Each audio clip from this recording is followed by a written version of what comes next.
All right, hello and welcome to another Monday live stream with me, Shane Olson. How you doing? Hope you're doing good this week. I wanted to continue with this amazing Sandro Clouseau design of this awesome pig, and I have a ways to go, so hopefully I can make it last for 2 hours. Yeah, there's some things to change, and I wanted to show you guys how I changed them. So hopefully it'll work out.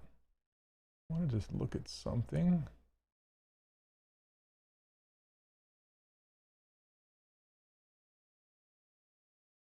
Oh, okay, we'll just do it. Off screen I had edited some, and I wasn't seeing my edits, so I don't know what happened to them. Where did my restream go? There we go. All right. Hey Neil. Hey Mark. How you guys doing? Okay. If I see you two in here, then I know it's going to be a good stream. All right. How are you guys doing this week? I just launched my my YouTube channel a couple weeks ago, and I just sent out a brand new video today. If you haven't seen it, I talk about frame mesh, and I can show you more examples of frame mesh and how you use it during this live stream if you want to see it. But nice.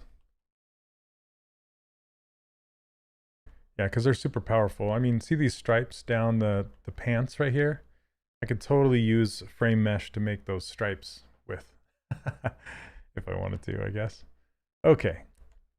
So looking back at this, it's always good to kind of take a break from a character and then go back and look at how bad it's off, I guess, is a way to put it. And, you know, coming back here, I can see his eyes are way too big and too far apart, and the head shape is not correct, and there's some things I need to fix. So that's what I'm going to do. That's what I'm going to do here. So, hey Graham, how you doing? Hey Brutus. Let's see. What do you recommend a beginner to practice sculpting? Well, I recommend practicing doing cartoon blockouts to start with. It's my favorite thing. Okay, let's see. So what I want to do, you've seen me do this before, is mask out around his eyes. So I'm going to mask pen. There we go.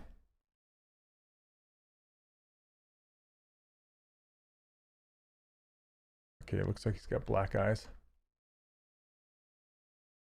Loving the new update on the workshop so far. Awesome. Thank you for that. Glad you are enjoying it.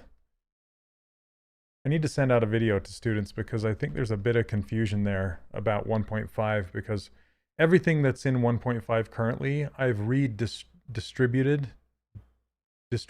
I don't, how do you say it? Anyway, I've moved all the lessons. If they were from 1.0, I've moved them back into 1.0, and if they're new, then I've moved them to 2.0, and so basically everything in 1.5 is duplicated in the other ones. So I'm going to be getting rid of that eventually. But people are freaking out that they're going to lose access to it, and it's like, well, you're not losing access. It's other places. Anyway. Okay. Hey James, how you doing?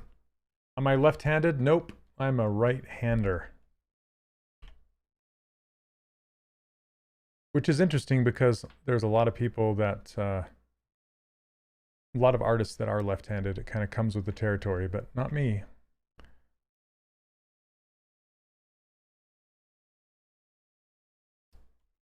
Okay, let's see. So now basically I turned on these, the pizza boxes, or this transpose all selected subtools list.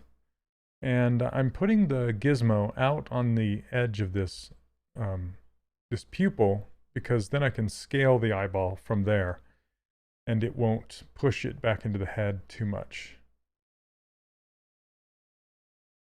Oh, and I also want to select the body, because I want that to go with it, but I don't want to select the pants. The pants are scaling too. So Essentially, this uses Control plus Shift and tapping on the different objects to either add them or remove them to the selection set. And you can see they're kind of this clearish color. That's how you know if you have the thing selected or not, the subtool selected. So basically what I'm doing is I'm just scaling this eye up and down, but I want to scale the skin or flesh around that eyeball as well. And I masked it off so I wouldn't affect the entire body. I only want to affect the area around the eye. Okay, so you can't really see the mask because it's on that subtool, but you can see I can scale this up and down, and it's only affecting the stuff around the eyeball. You know, I'm jealous of lefties because that's like a direct connection to the right side of your brain, which is the creative side of your brain, right? That's what they say. Okay. We can move these kind of closer together. Neil, I'm listening to, I wear my sunglasses at night. It's a good tune. There we go. You can't see over his snout very well, but hey, it looks better.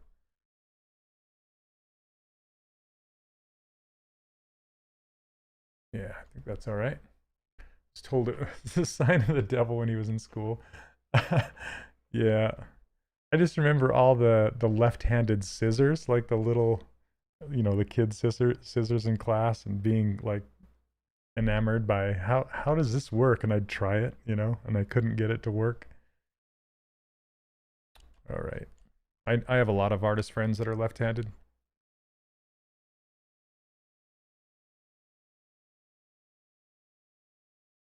Oh yeah, Vice City, there you go. Did you ever figure out what's causing the Control Shift Select not working? You know, Doug, I think it was just it was a fluke, because I've since reset ZBrush and it's been fine. Yeah, just, you know, if ZBrush is ever acting strangely for you, the best thing to do is to save your Z tool, close down ZBrush, open it back up, see if it still exists. That's the number one thing you should do every single time. Especially if you're working for a long session, like a long time, or you've left ZBrush open for a while. Sometimes just the ghost in the machine is gonna haunt you. So. Oh, no way, Mark. Are you kidding? The Latin word for the left hand is sinister and the right is dexter. That's horrible. That's horrible. Is it Monday already? I got that reference. Thanks, One Gray Dot. If you're referencing a Critical Role, that's what Matt Mercer says. Is it Thursday yet? I don't know if you were referencing that or not, but that's what I thought of when you said that. Okay. So now that we have the eyes closer together, let's adjust these. Sorry, yes, I'm a D&D nerd. I doubt you were referencing that, but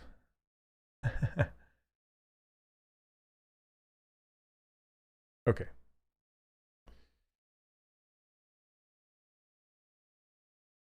Oh, thanks, Shane. Thank you. I appreciate it. Glad you liked it. I wasn't, you know, it's funny because that thumbnail isn't the best thumbnail ever, like to show off what frame mesh actually does. And so I got to think about my thumbnails more.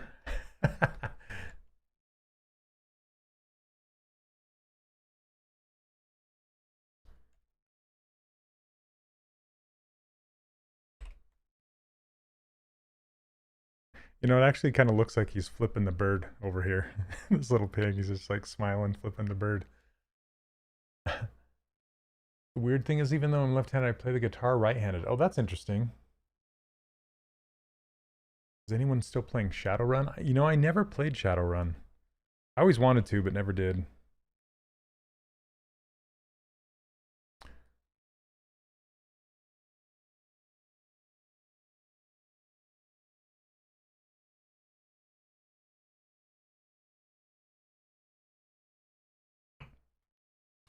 Need to join Need to join Tik. You know, I've thought about TikTok, like doing little just snippets of me sculpting something. I don't know if that would be enough to to warrant TikTok, but hey, why not try it, right? Okay. Now on these pants, let me show you a little bit more of this frame mesh thing because it's kind of cool. So, hey Paul, how's it going?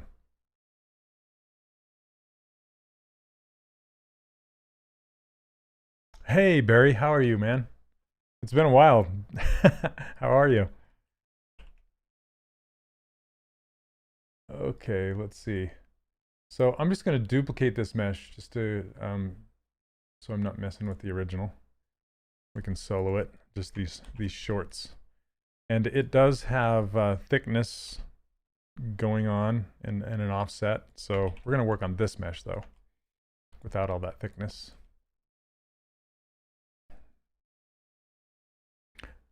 Okay, so essentially, frame mesh, if I were to run frame mesh right now, the only places that it would put a curve are on the open top here and then the open legs underneath.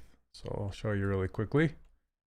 So if I go to stroke, curve, functions, frame mesh, even though it has borders, polygroups, and creased edges all selected, it's only going to do borders because that's all I have on this mesh. See that? So it put a curve all the way around all these open edges, right? So now if I go to BC and I pick a mesh that's using curves, like this curve snap or even these curve alphas, anything like that. Let's try a curve alpha. There you go, check that out. Oh, so you'll also want to turn off symmetry. See, I have symmetry on because if you have a ring that crosses the center line, it's going to double up. It's going to put two rings around there. So I'm going to turn symmetry off. I'm going to click it and you'll see it's putting these new loops around these rings. And that's how you can kind of precisely put some curves there. Okay, but what if we wanted vertical curves instead of going around the outside? Okay, so let's do, well, we can just define it with creases. So if you use the ZModeler brush and then you go to crease edge loop complete, you can put one right there. And now we have here, let's turn symmetry back on before we do that.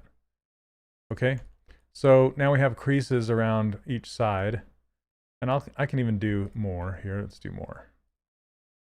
Like a double vertical crease line. Okay.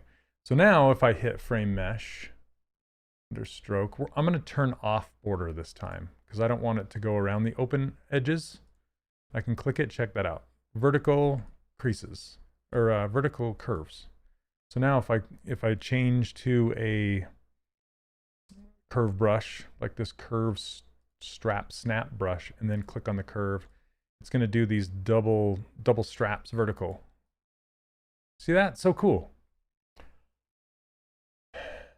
So glad to see you again since the studies at Think Tank's very hard. Are you doing Think Tank stuff right now? That's awesome. So the thickness or the width of these curve brushes is based off of how big your brush is. So if I make a very small brush over, and it has to be red. So see how if you get close to the curve, the brush changes to this blue circle. If I were to change that size, that wouldn't affect the brush size. That's something else. That's curve adjustment. But if you have the red brush, see if you go off of there, this affects the size of it. If you click on it now, it's going to be huge, see? Or if I make it really small, then click on it, it's going to be really small. Okay, so one more thing is the polygroups.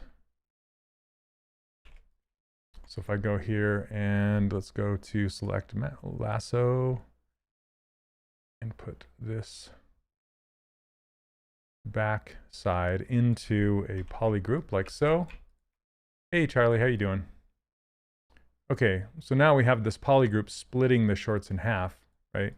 If I go to stroke and then frame mesh, it's only going to put it between the polygroups. So those are the three different options you have: around open holes, or between polygroups or along creases. And again, I can push or go get a strap brush, click on it like this, and it will put it down the sides. Really cool. Okay, so that's kind of an extension of the video that I put on YouTube. Hope it helps.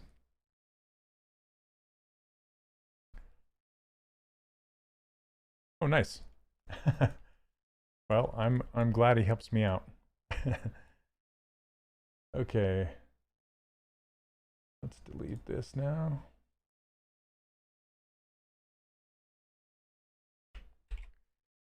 And let's fix the mess that is these straps. I just see how it's straight across the bottom, and when I hit dynamic subdivisions, it's rounded. There's a really easy way to make it straight because you can add edge loops, and it will the dynamic subdivision with thickness will recognize extra added loops. So I just want to clean this up too. It's kind of messy. Does anybody have any questions about frame mesh and how that works? It's like I say in the video, it's very powerful, especially to make precise curves. You can draw an exact line just by modeling out something first and then making a curve based off of that model.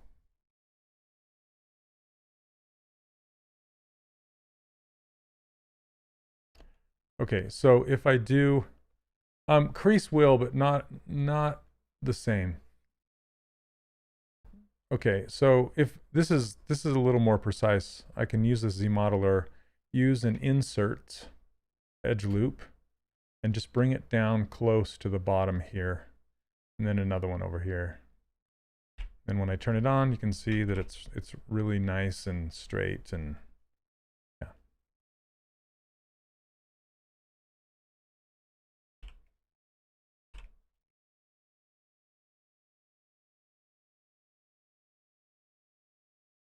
Okay, and just adjust these a little bit more.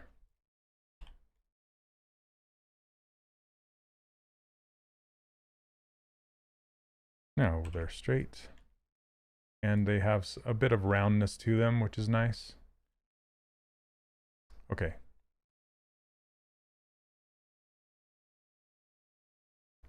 Let's fix these brows a little bit. I want them to go a little more thick to thin on the front here. And the back. Just so they're not super even all the way across.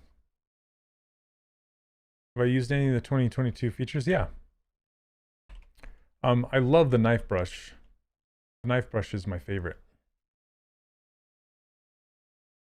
I'm going to give this guy some hairs. And also, I'm going to adjust his ears too. I'm going to see what a remesh will do to these. I still need to update to the latest ZBrush and update. I guess they just updated all of the plugins to work with 2022.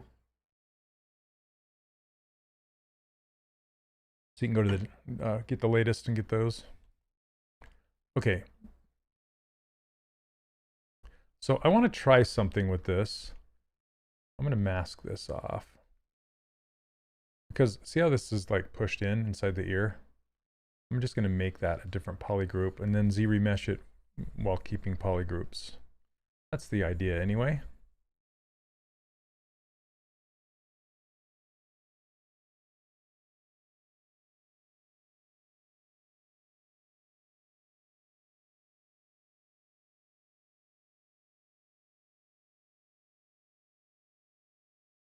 All right, have you guys messed with 2022 yet much? There we go, an appropriate color.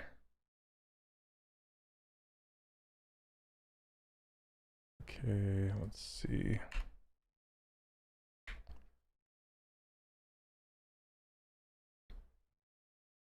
Okay, keep groups. Let's do this at a 2 maybe.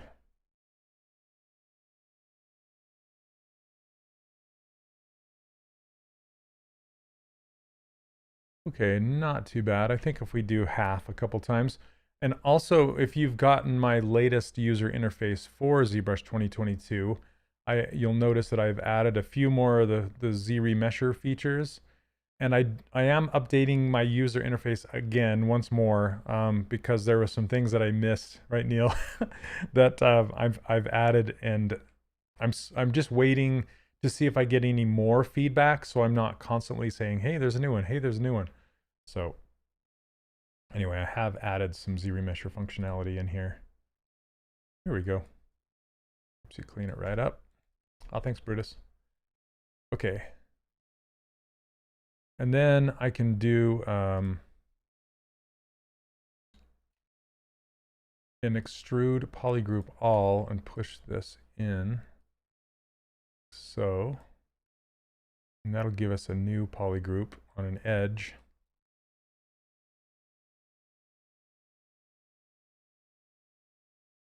Okay. Oops.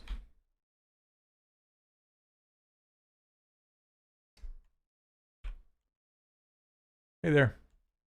Katri, how you doing? Okay, but it's given me like a 90 degree, and I don't want that. So see if I can just smooth that down a little bit so it's not so straight up and down.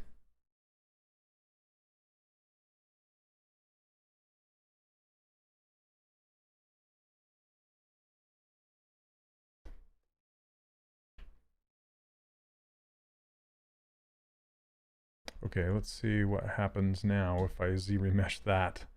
Sometimes it gives you good things, sometimes not so much. Yeah, not bad.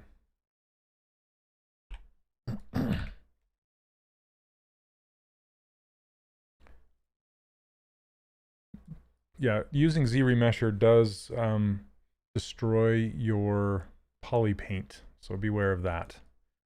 That's why I keep my poly paint simple till the end. Okay. Now the ears are much simpler and cleaner. What is your UI pop-up menu hotkey 2? Number 2 on my keyboard, not my numpad. So that's essentially, besides the basic ones like Control Shift and Alt, Control Z and that kind of stuff, that's the only hotkey I really use.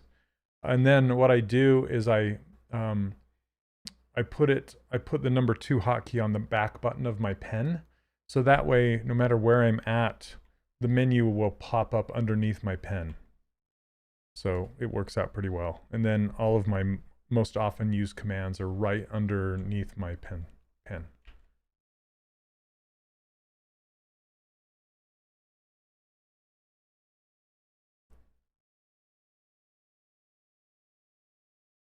Okay, let's see. I always use polypaint as my base in like Substance. Because I feel like, in my opinion, I feel like color has weight to it. So like, and value. So see how the shorts have a darker value and the toes have a darker value. If I were to not use polypaint and just make them all gray, then the weight of those things would go away. Right? Like, I don't know how to explain it any more than that. It's a different feeling while you're sculpting if you're not sculpting with color, in my opinion. There's a lot of my friends in the industry, they just like to sculpt in grayscale, which is completely fine. There's nothing wrong with it. But for me, I like to have color on it as soon as possible, just so I can kind of get a better feel of what the final is going to be. But that's me. Let's see.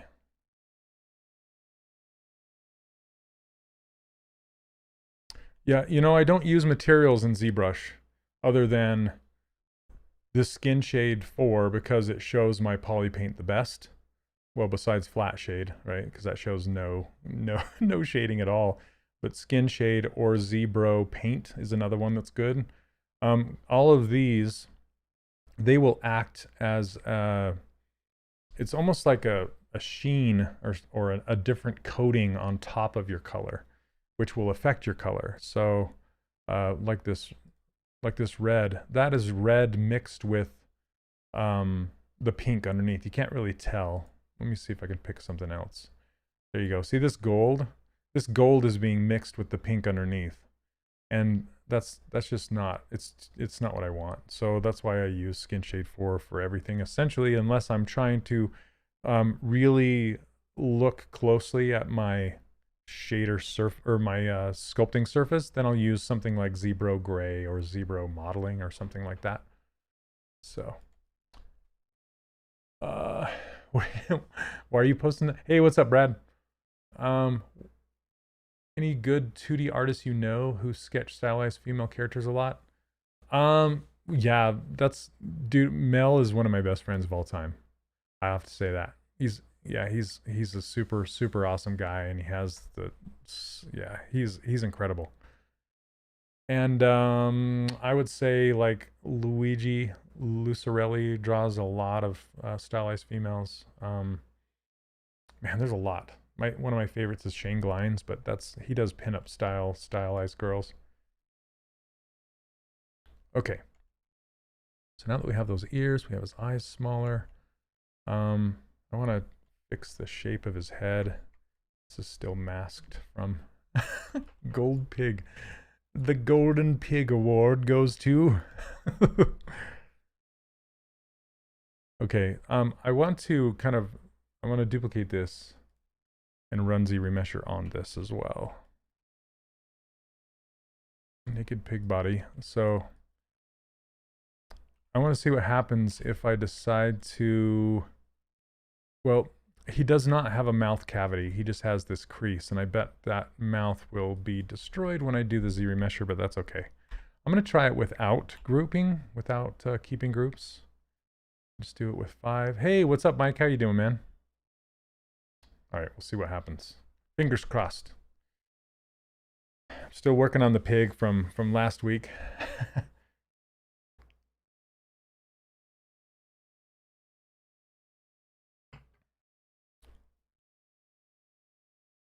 Takes a minute.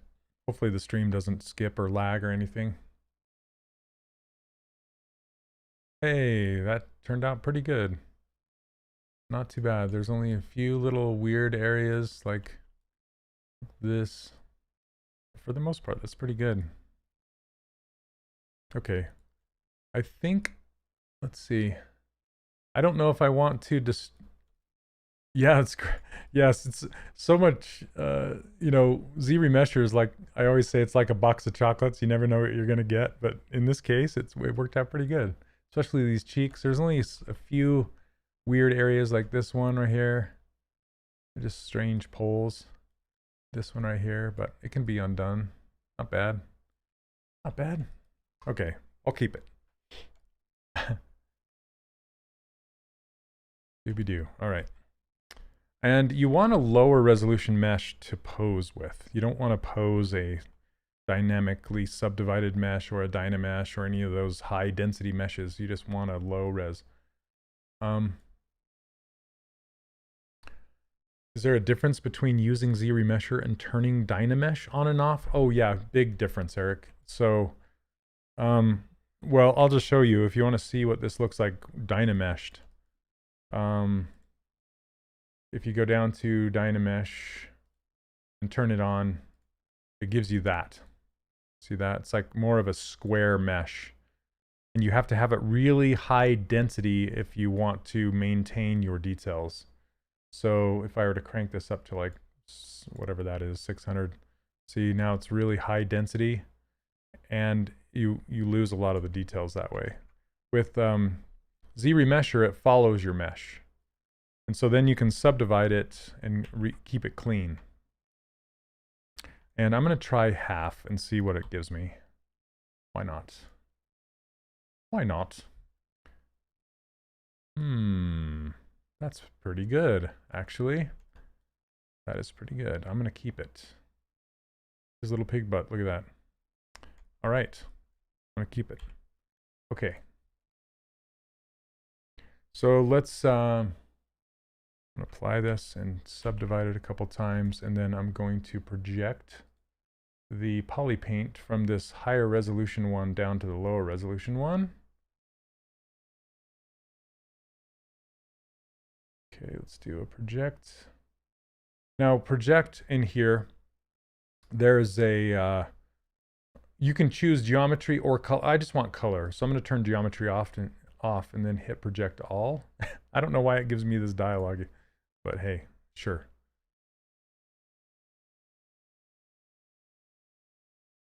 Big Mac Attacker, nice name. Looking great, thank you. Okay, so I just projected, and I can hide the original. Now, see how this is nice and clean and smooth? It did kind of undo the tightness of his mouth. I can go back in and tighten that back up. And I can also tighten up the edge, the poly paint edge on his nostrils. All right, James, take care, man. Thanks for hanging out. Okay, let's see. I usually like to divide this up to about 1,000,000. That's about enough to take the poly paint. We'll see that. Yeah, that's so much cleaner. See that edge? It's so much cleaner than what I had, because what I was working with before was triangles, really low resolution triangles. So now I can just kind of come along here and clean that up. Just go ahead and clean that up. Okay. That works. And then let's crease his mouth. To close this back up, you just grab the crease brush and run it along here. There we go. And I want to push the corners of the mouth in even more, because that is the darkest area of your mouth, is the corners. David, I should, huh? Spider pig, spider pig. All right.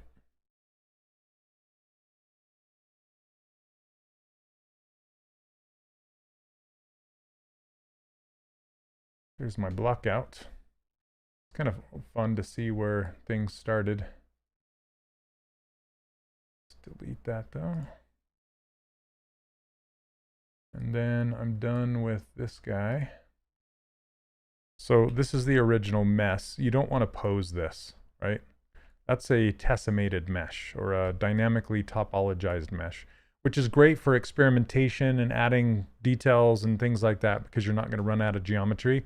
But when you're done, you want to ZRemesh it like this. So then it's nice and clean and animatable. But again, I don't want to say that this is animatable. I should say this is posable, because if you wanted to animate this, if you were to pass this on to a rigging department, they would probably come hunt you down. You should always do your topology by hand, because the algorithms aren't quite there yet. This is close, but not quite. Like, you need better rings around the eyes and better rings around the mouth, so it'll deform better, but it's not bad. Okay. It's getting better and better every... Yeah, it's good for 3D printing. This would work for 3D printing for sure, but you want to pose it first. So I'm going to give him this pose, hopefully. That's the idea. Okay, I'm going to apply this.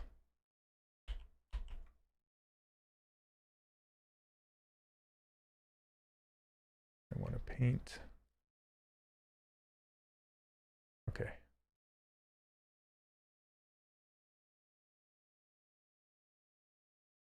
Oh man, this is a song I haven't heard from for a while.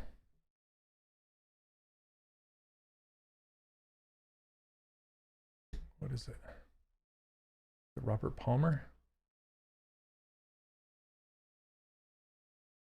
Oh, Some Like It Hot by the Power Station. Some Like It Hot. I recently stumbled across your streams. I've been binging them. Would just like to say thanks for getting me interested in ZBrush again. Awesome. Thank you for letting me know. That's awesome. Excited to get back to it. Keep up the good work. Well, thanks for the feedback. I appreciate it.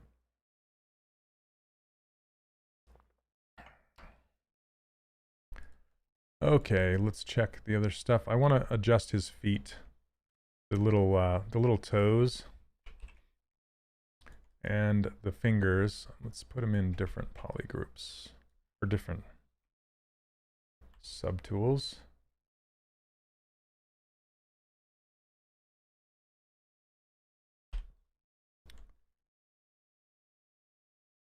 And I just want to move the toes so they're kind of down further.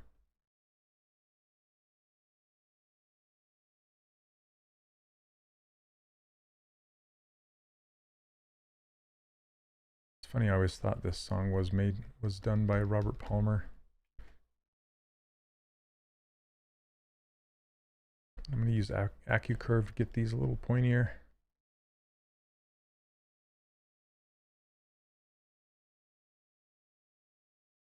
How do you think when to create a cartoon character in T-pose? Is eyes closed or open for animation? So the difference actually is where it's going to go.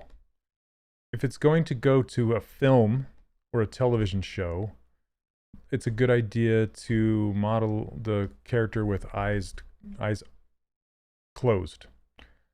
And if it's going to be going to a game or 3D printed, I do it with it open. Oh, was he? There you go, Mark. Thank you. So I wasn't completely crazy.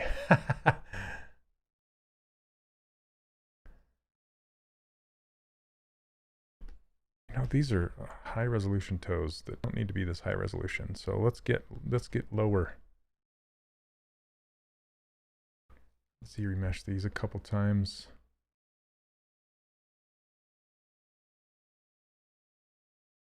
Come on, half. You can do it. Okay.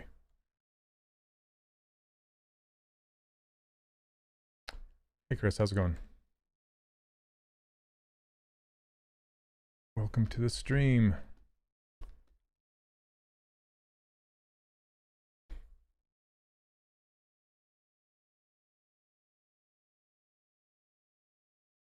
You know, the only thing I can say that's really throwing off my UI groove is where the Z intensity is on my user interface.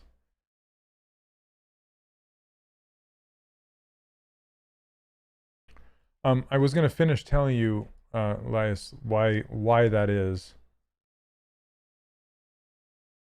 Polygon size.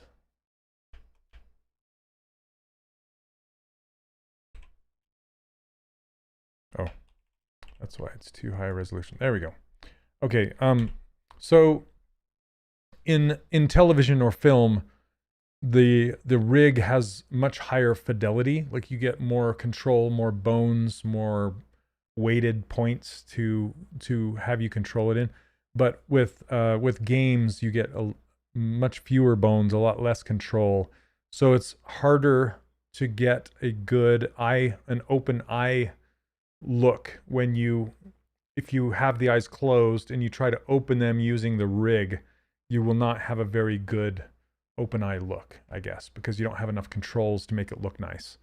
So typically you'll model them open for a game.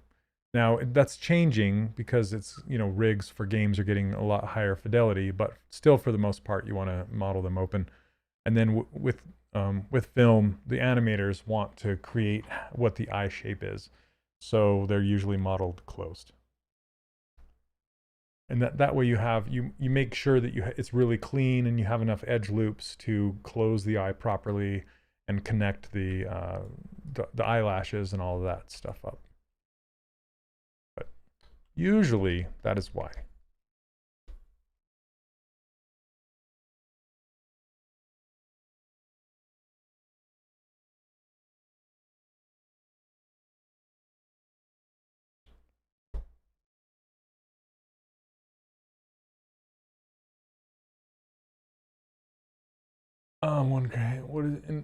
In case anyone wonders if there's a point getting Shane's UI, it opened up ZBrush for me, where before I couldn't understand it. I've built on it since, and I've discovered more things, but yeah, huge thanks. Awesome. Well, thank you very much. I've heard that from several people, and it really warms my heart to hear every single time. You know, because I really tried to simplify it as much as I could and bring stuff to the surface as much as I could. So, That being said, if you're wanting to learn ZBrush, honestly, one of the best ways that I learned ZBrush and learned kind of the ins and outs and what am I trying to say? Intricacies, that's the word, of ZBrush is actually making and building a user interface for it, because it kind of forces you to go through the menus and figure out what does what and how things work. And so that's a really good way to kind of go through and learn ZBrush, is by making your own user interface and checking it out that way. Why is Z intensity not in the spacebar quick menu? It's right there. Is that were you just not seeing it, Josh? But it's right there.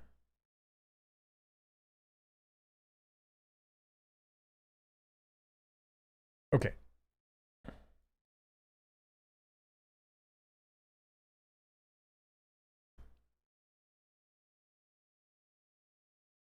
Yeah, no worries.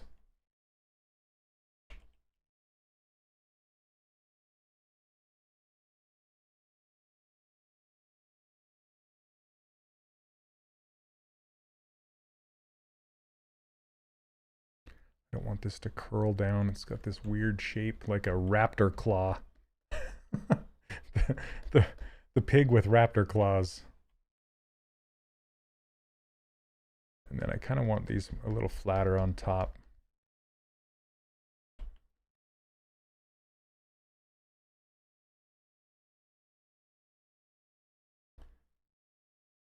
Getting more and more comfortable with using the modifiers myself instead of using a zillion different brushes. Oh yeah. Modifiers are key.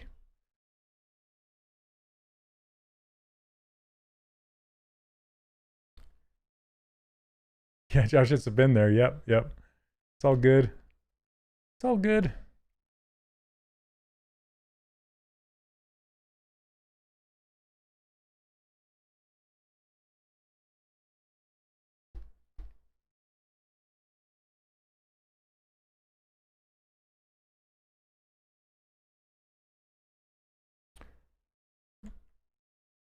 Hey Harsh, welcome.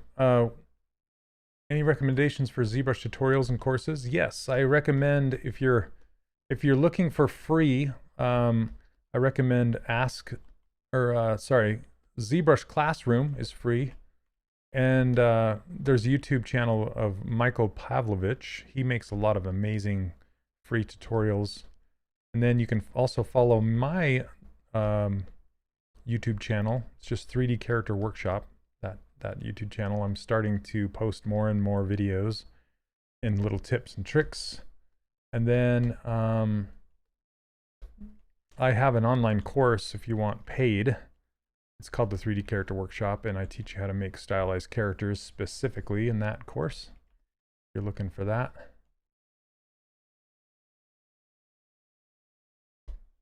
Okay. And I keep ruining these toes. Why? Stop it. Okay. Yes, set Michael Pavlovich's videos on half speed and you're good. He's a fast talking guy, that guy.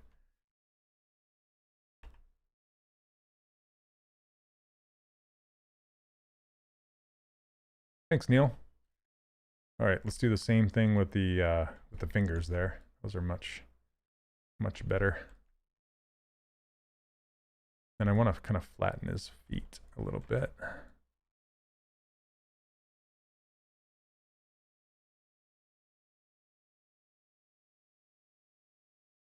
There we go. Yeah, he kind of talks like the guy with the Micro Machines commercials guy. He's gotten better over the years, but in the beginning he was like super duper fast.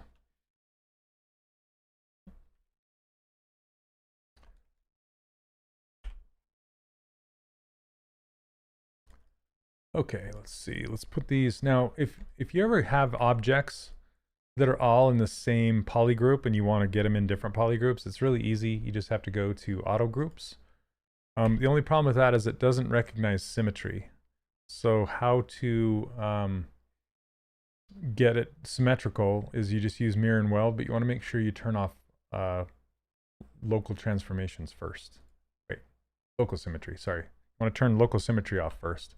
Then hit mirror and weld, and then you're good to go. See how they're symmetrical now? I was watching him the other day, and he went to track down some process. And he pulled up a Drust vid and put it to 2x speed. Mike, that's hilarious, man. Oh, goodness. I do that, honestly. I'm not going to lie. Like, most of the time I watch things on 1.5 speed, even my own stuff.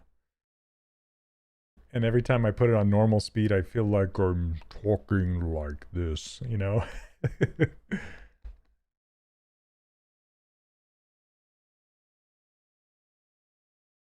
Mike, when do you stream, by the way? Like, I always see it too late.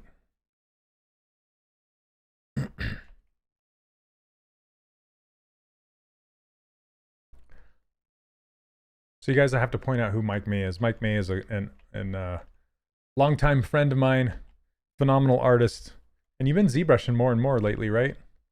So he's an amazing caricaturist and a pen artist, like really tight with pen and pencil. Just awesome overall. And I've known Mike for a really, really long time. Yep, old roommate of mine.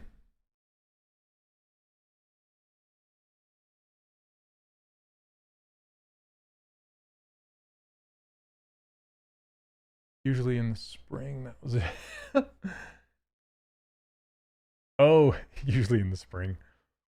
Yeah, I love ZBrush. I'm all over the map. Yesterday I was sculpting in cosplay. What is that? I don't know what that is. Is that like real clay or is that like a program? That's how dumb I am about it. Okay, let's pose this guy. Get him posed up.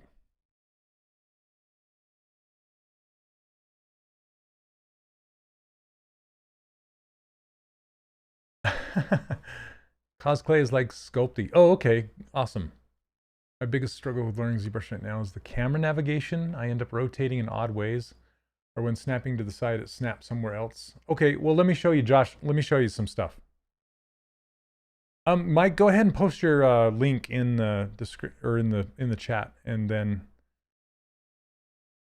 maybe Neil can post it to the other channels. But okay, so some navigation stuff.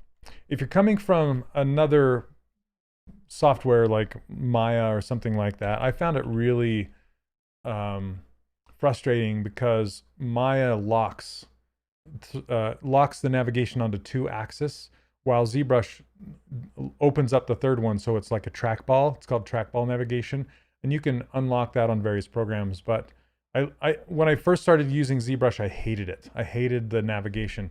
But now that I've like embraced it, it's so much better, and I wish all the other programs had it, and a lot of them do. But the ability to just drag and flip like this is very difficult to do in other programs. So that's why when you start to spin something around, it starts to go whoop out into space, right? The first thing you can do is you can tap on the surface of whatever subtool you have active, and that will set the camera's look at position to wherever you tapped. So now when I orbit, it's going to orbit around that spot. So that's the big one. And then what you'll want to do is go to transform and see where it says XYZ right here. Just come over here to the rotate on Y axis, turn it to that one, and then it will feel more like Maya when you navigate. So when it's kind of like training wheels for ZBrush, if you want to put on make this feel like Maya training wheels so you're not frustrated with the navigation, just click on that and then come over to preferences, config, store config right here, and it will store the navigation to be that way every time you open up ZBrush. But you'll want to eventually try out the XYZ trackball navigation because it's just so much better. in my opinion. It's just, especially when you want to get, you know, you want to rotate your character to where you're, yeah, completely upside down and sideways. See, I can't, oh, it's driving me crazy. I want to be able to like spin this sideways, but I can't because I turned it off. So let's turn that back on. There we go. Now I can spin it and do it. Yeah, put it wherever I want. Because everybody, whether you're right or left-handed, you have one really good stroke, right, in your arm. And for me, since I'm right-handed, it's going to pivot from my right elbow, and that's my perfect stroke that I can do, right? So if I'm having, like, say this pig, and I want to crease his mouth, well, that's going against my pivot of my wrist or my elbow. So I want to spin it around this way, okay? So now it's matching my natural arc of my wrist and my elbow, right? So that's why you want to learn XYZ navigation. Locking Y is essential. I think if you're doing full scenes, once I get to that point, I need to level horizons. Oh yeah, that makes sense. I don't ever do like full scenes inside of ZBrush because I'm always sculpting characters, but I can see that. It's either called free orbit or trackball navigation, basically. Okay, so I just want to look through here and make sure everything is ready to pose. Let me delete this. I'm just going to get rid of my extra subtools. I can rename this toes. It's really toenails, but fingers. This is unnecessary, but I like to do it just to keep my scenes clean. Straps.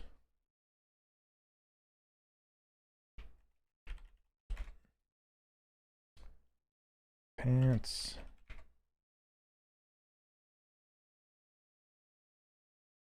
You should always name your stuff in case you need to give your file to someone else.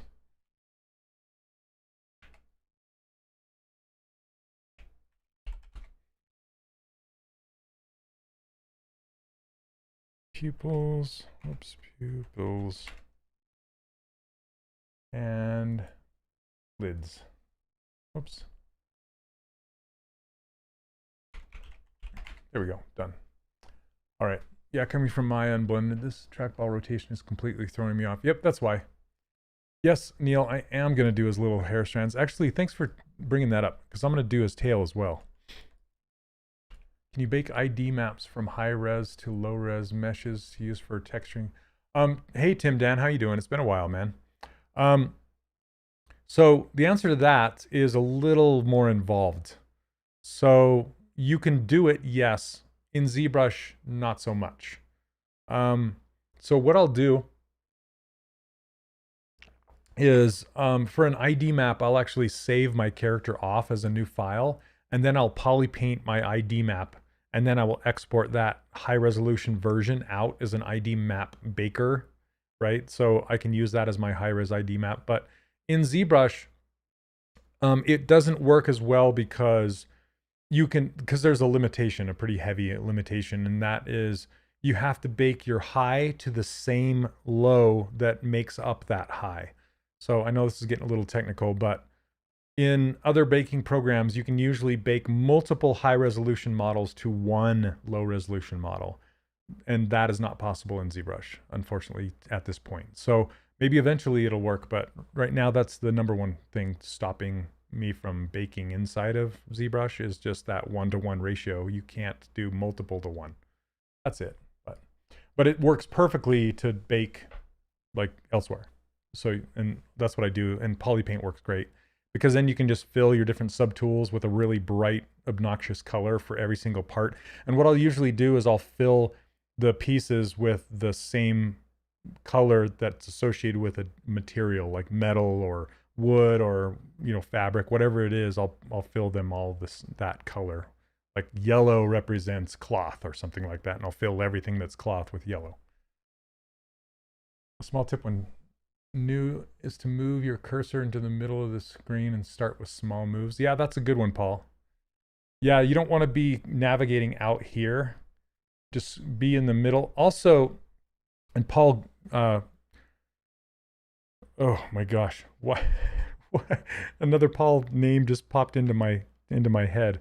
But Pixologic Paul, he's all about the RightClick Brigade, you know, the band of RightClick navigators.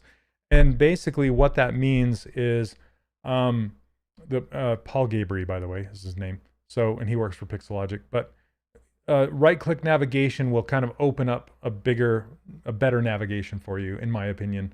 And Paul will agree. And that is putting right click on your front button of your pen. So remember earlier on in the stream, I said, put the menu, the custom menu, to the back button on your pen. Do right click on the front. And what that'll allow you to do is you can rotate while you're hovering over your character.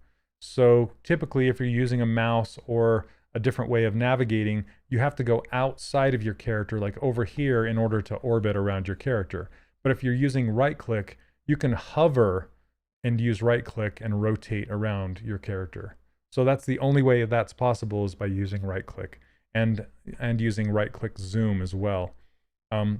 That way you can be very, very close on your model. If you're using a different type of navigation other than right click, you have to go over here into the gutters. See the gutter down here? That's the white line that's signifying the gutter. You have to go over here to rotate your character if you're zoomed way in. Unless you're using right click, you can combine control with right click and then you can zoom in and out. Otherwise you have to go over to this gutter and use that. Okay, so that's another tip for you. Okay, so let's make this tail. I'm actually going to go back to, let's see, right click is great, can zoom in super close, not worry about being able, yep. Okay, so I'm going to go to, I'm going to make his tail, but I'm going to make it in a different subtool. I don't know what I'm doing. What am I doing? Okay.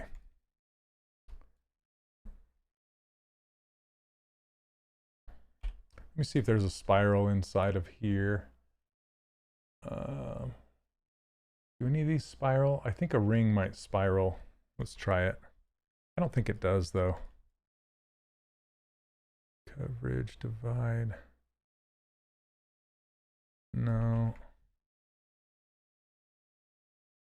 Okay.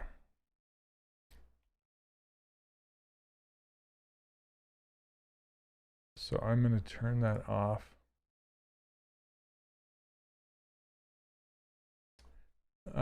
To different angle when I'm trying to snap to the side. Oh, let's see, what are you trying to say here?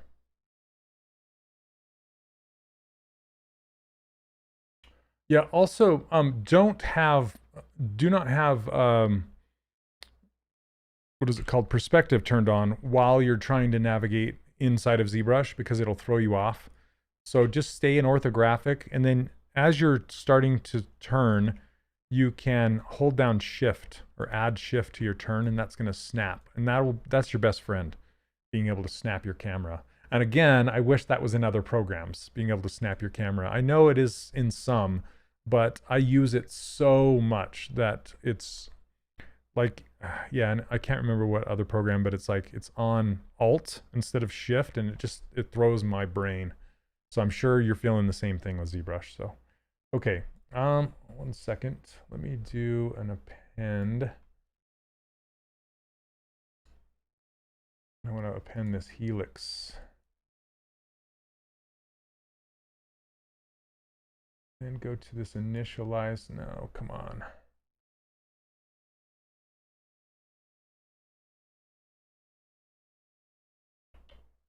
I'm trying to remember how to get, let's see, can I just do it here? Oh, there we go. Okay, so I should do a video on this just to remind myself like how to get to places. So if you guys didn't know, there are these, I want to call them quote unquote primitives that ship with ZBrush that you can adjust and change on the fly, but you have to load them a certain way. So basically up here in the tool menu, you have to click on one of these tools and then load it from here.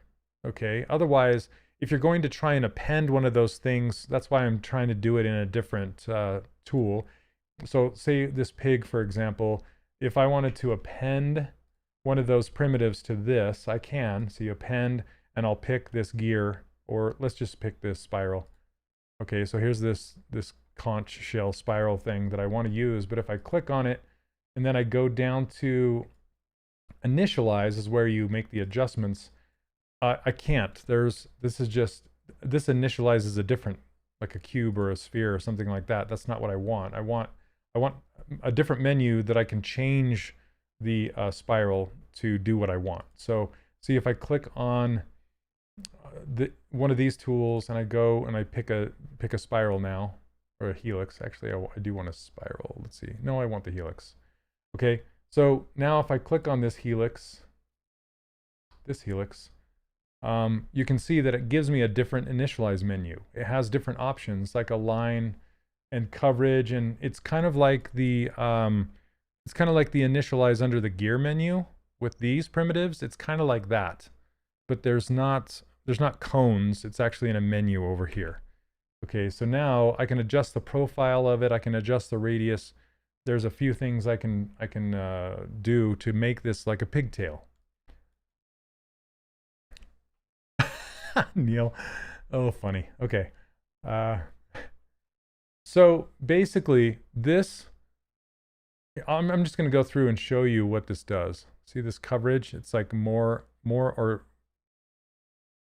fewer twists. So I'm going to type in a 1, just maybe a 1 point, maybe a 2. There's a 2. Okay.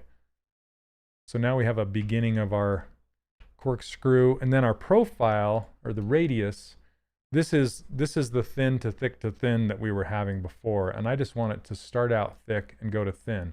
And if you didn't know, you can take these little green dots and you can pull them off and they'll disappear. And then I don't want the tail to go as thin in the end. Okay, and then we can do a thickness profile as well to have it a lot thicker in the beginning and go down to thin by the end. We can even have it pointy like this, but that's a little too pointy. I'll probably manually make this be a pointier tip rather than try and do it here with this profile. Okay, and then you can just mess with all this stuff and see what it does. So let's turn on wireframe. This is a little too dense. So what we can do is, it's the subdivision count. We can raise or lower that. I just want to lower it down to like maybe an 8. Maybe let's try a 6 and see what that gives us. 6 is pretty good. Okay, I'm just looking at how many loops are going around the circumference. And then this length subdivision is 128. I want to reduce that to, let's do maybe 18. Because I want it really low, because when I turn on dynamic subdivisions, I just want to be able to control it more. Okay, so this is pretty good. I like this. Now that I have that and it's all done, now I can go back to my pig. Okay, we have the pig. He's upside down. Oh, thanks, Charlie. Kunk? Honk. Like honk? Like conk? Okay, good to know. All right, so I don't want this sphere. I want to append. And now I could pick the new helix that I just made right here. There we go. And we can get rid of this one. Okay, and now grab this color. And we can fill this. And we can turn on dynamic subdivisions, and we can squeeze it down. I mean, we could have squoze it down in the initialize over here as well. But we'll just scale it on down. We got our little piggy tail.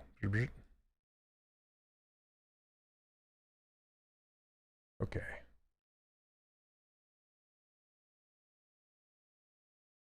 And we just need to look and see where that the attach point is. We want the attach point to work. Yeah, right. Thanks, Doug. Yeah, so now I can no longer edit this in initialize. If you go down to initialize, all of that menu is gone. So you have like one try, essentially. Okay, I want it to come out above these pants and then go down below it and then swirl about. Okay.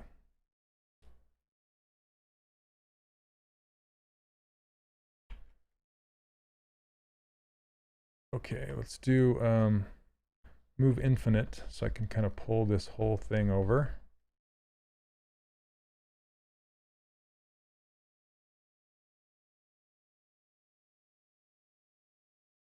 And then, like I said, when I was talking about making this a little pointier, I need to reduce the intensity on my smooth brush and then just smooth it down. It'll be more pointy. Easy peasy. And now I can also use inflate to make the whole thing a little bit thicker here and there, just to kind of close off some of those gaps a little bit more. Make it look more piggish. Piggish, that's a word. There we go.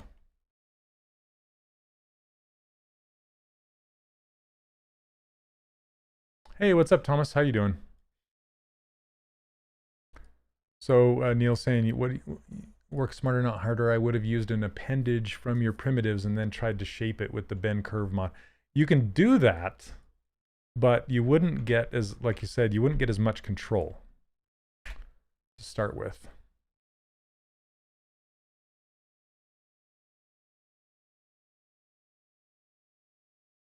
As you can see. Yeah, this one, with this, I get quite a bit of control, and I think that is a little too big now that I see it there. It's cute. Let's make it a little smaller. That does kind of look like a poop emoji, doesn't it? Okay, so we have that. Now let's make the little hairs. That would be another YouTube video I could do, is show how initialize works. And if you guys don't know, I've been doing YouTube videos recently with just some tips and tricks, some stuff about ZBrush that you might not know, like how to use this chisel brush and how to use frame mesh, and I could go through, and that's, like I said, another one, how to use initialize with primitive objects. And that's been in ZBrush for quite some time. Yeah, right, Blitz? Yeah, it's like, hey, that looks just like a... If you wanted to make a poop emoji, you could do it with the helix. There you go.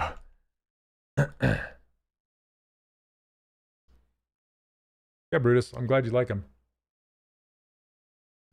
I try to keep them under 10 minutes. Sometimes it's difficult. And sometimes I want to say more about the thing that I'm talking about, but I just want to keep it at 10 minutes. People's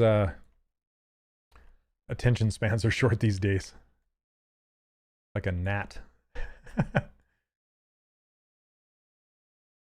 Just want cute little nubbin fingers.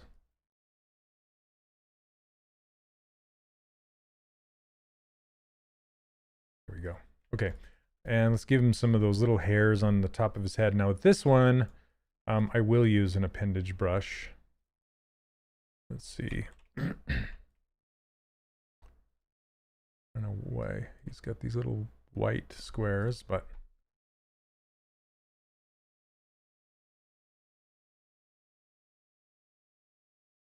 you know, hold on, I'm switching up my tunes here. Okay, so little hairs, how do we do those? I want to select a subtool that does not have subdivision levels, because doing insert multi-mesh does not work on a subtool that has subdivision. So I have to pick something like these eyebrows, for example. If it will, come on, you can do it. It's, keeps wanting to select the body. It's giving me errors. Let me switch over to Move Brush. There it goes. Okay. Hello, Ohad. How are you doing? Okay, so this has dynamic subdivisions, but it doesn't have real subdivisions. So I can use this. Now I can go to my appendage brush, draw this out, and then push it back in. And what that does is it makes a long, kind of thin rod type deal. So now what? Mask, extract, and delete lower subdivisions for the extract, then delete the extract afterwards. Yeah, that's not a bad one. I don't use that method too much, to be honest, because it's too, I can't control it as well as other methods.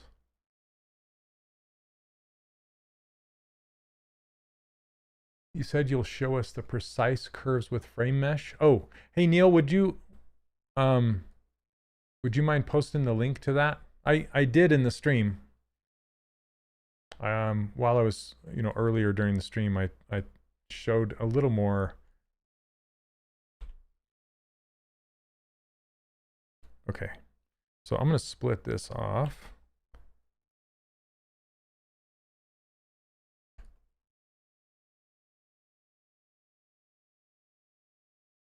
But the video on how to use frame mesh is on my YouTube channel.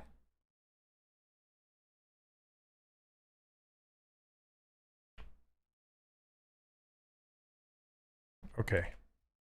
So now I have this kind of this pointy hair, and I want to bend it. There's two ways I can do it. I can use the transpose line. Well, there's actually three ways now with the fall off, the focal shift fall off.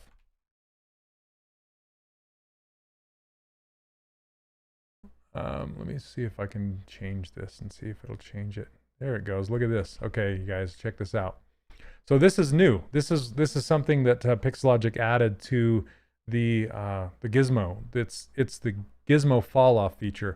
And if you use this focal shift right here, you can change how much the gizmo affects the object. Okay, so if it's at 100 or minus 100, it's going to affect the whole thing, right? So if I change this to like 0, it's going to affect about half of it. So now when I go to bend it, see that? It's bending it really nice. Does that make sense? Pretty cool. So I can, let's see if I send this all the way up to 100. Yeah, it doesn't affect it at all. So I need to be at 0 for this one. Yep, and you can just keep bending it until it's the curve that you want.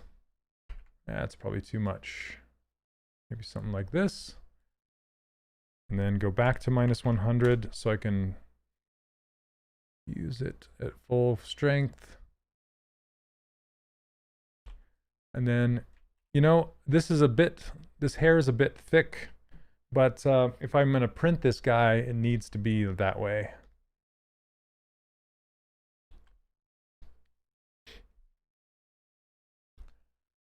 Mask off one and then use the gravity deformer. I don't think I've used the gravity deformer. There's so many ways, so many different ways to do things in ZBrush. Okay. So there's also ways to, like, I want to have the tip of the hair be kind of thinner. Yes, it does respect the pivot point. It does. Okay, so I just want to smooth this entire thing down, but I want to make this hair a little pointier. And how do we do that, kids? We do move infinite with AccuCurve. You just pull it out pointier, like that. All right, and now we can just take our dark pink color and fill it like this. So there's one. It's a little too big. Let's make it smaller. Okay. And now I want more hairs. So what I'm going to do is, if I try and duplicate this, I can, but if I try and move it from here, it's going to make this symmetrical mess, right? So what I can do is I'm going to turn off symmetry for a moment, hold down Control, and then move the hair to one side, which will duplicate it. But now I want, well, you know, I want to keep these hairs asymmetrical anyway, so I'm just going to leave symmetry turned off. And then I'm just going to kind of bunch this down like this. I don't need to have wireframe on. And then just duplicate that one again. And make this one even smaller. Now, for 3D printing, if you keep these together like in a cluster, then here, let's go to auto group. If you keep these all kind of tight in a cluster, you can make them print as a separate object, like as one piece instead of 3 pieces. You can actually key this into the head as a piece, and you can, you know, print it out separately and push it into the head. So that's a little tip for you. So let's get this closer together like this, so they're all coming out of one specific point in space. And I need to push that down into the head more. So there we go. Yeah, like I said, I can key this down into the head. There we go. Awesome. All right.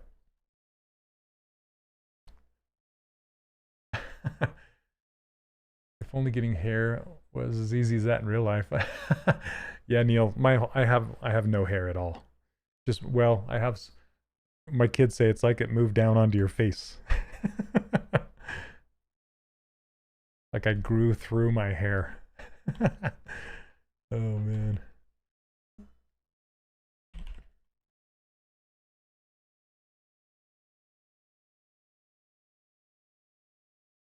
Okay, I'm just kind of adjusting these shapes before I pose it. Okay, there we go. I'm going to save this.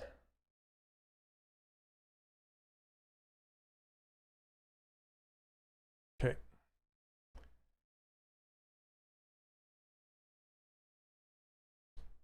Hey, Manuel, how's it going?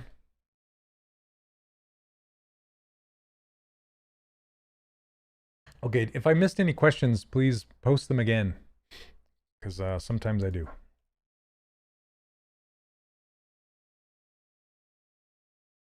Have you tested new DLP printer? What's your preferred one? Well, I have Form 2 and a Form 3 and what is it called? Anycubic Photon, but I haven't printed anything on that one yet. It was on a good deal, so I bought it. But yeah, it's a lot of fun to 3D print on those Formlab printers. Okay, let me check all my subtools. I just need to make sure they're all low res. I don't want any Dynameshed anything. That's a little. Okay. Oh, these could be lower.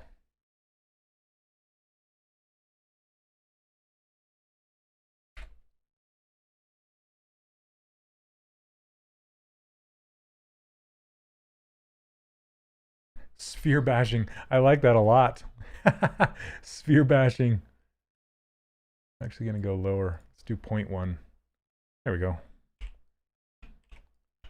Yeah, for posing, you want the lowest resolution mesh that's been subdivided or dynamically subdivided that you can do. Okay.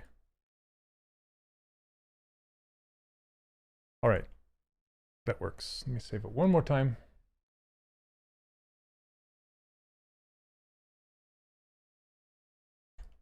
I've been trying to make a can holder in ZBrush, but I can't. Is that a joke?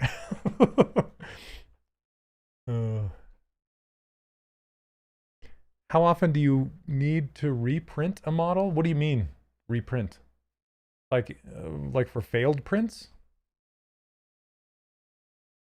Hopefully just one time. I just print them once and we're good.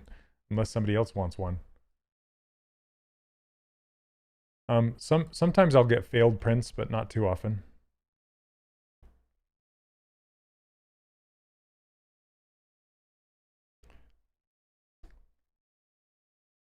Just gonna inflate these together so I could print those out as one piece. Have I printed Thanos? Hey, dude, he's right. He's sitting right here, and I haven't painted him yet. He's so awesome. Dude, I gotta print the Santa version of him though. But I still have to sand down the keys. Okay, I gotta show off Sumerian's model that he sent me because it's awesome, but I have to kind of hold it together. I gotta keep it together. I know, right? Right, Sumerian? Oh my gosh. Yeah. I need to paint him. Okay, let's see if I can switch to... Let me switch to my webcam for just a second. It's probably going to be horrible. Come on, webcam, I'm still here. Here we go. Hi, different camera. Check this out.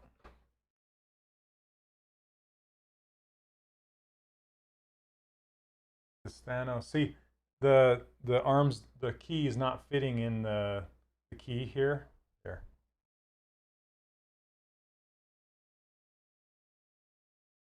But yeah, super cool. Super cool. Come on. If this would focus, that'd be nice. On his face. Focus. Anyway. Anyways. Yes, Marion. He's sitting right here. He's on my list. And here's my baby Yoda. If you haven't seen that one. I still need to paint his eyes black. But this is a Josh Black design Yoda. Or not Yoda. I say Yoda. It's Grogu. Yeah. You can magnet probably to stick to... Oh, yeah. I mean, I could, but... Okay, let's go back to ZBrush. Hi. Back over here now. Yeah, Sumerian, it's awesome, man. Thank you so much. Appreciate it. I just need to finish him. Add him to my collection. I printed him out the size of a Disney Infinity character so he'd fit right into the collection. I just need to paint him up. Okay, so for reals, we're going to pose this guy. We got less than 45 minutes now. The arm's not fitting. A problem with how I made the keys. Yeah, you'll want to make the keys because there's shrinkage, right? As George Costanza says, there's shrinkage. So like plastic will shrink at different temperatures based off of how how thick the plastic is. It will shrink at different rates. So since the key is smaller than the arm itself, it's going to shrink at a different rate, right? So you just want to make up for that. Essentially, I have some files that I just have to sit and file down and make the keys fit better. I was in the pool. So yeah, I have this other one by Dynamo 3D, and I had to do the same thing with her. She had keys in the sides of her arms where they fit. Anyway, I had to sand them down as well. A lot of sanding on those. So, and there's this one. I got to show you guys. Do you want to see it? I keep getting side distracted, but look how big this one is. Come on, webcam, you can do it. There we go. Hi. Look at this. This is my Kate. Jake at Formlabs printed her out for me. This is what I go through in 3D Character Workshop 1.0. I teach you how to model something like this. But I don't print out hundreds of models. I print out like, well, you can see them over here. I print big ones. Yeah, you can kind of see them sitting over there. Sorry. There's my form printer right there. Yeah, this is, I mean, it's the size of my forearm, right?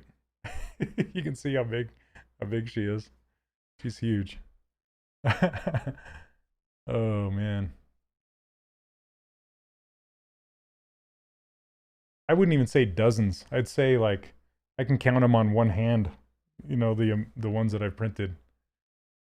Yep, Jacob Formlabs. Jacob Farm. We make fun of him all the time, but he's no longer at Formlabs. He's working at Leica now, like on the company that made Box Trolls, and yeah. Okay, so posing. Here we go.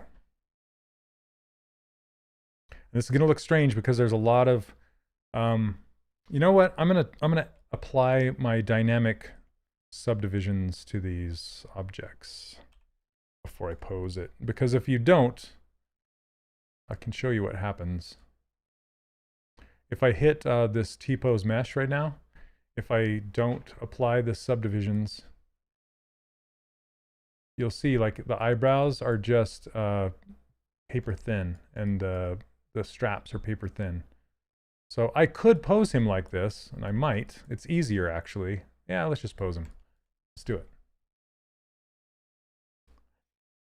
Awesome. Regarding ventilation, do you have that printer in your living room? No, this is my office, and I have a window, and I have a filter, like a fan filter with a hose that goes out my window.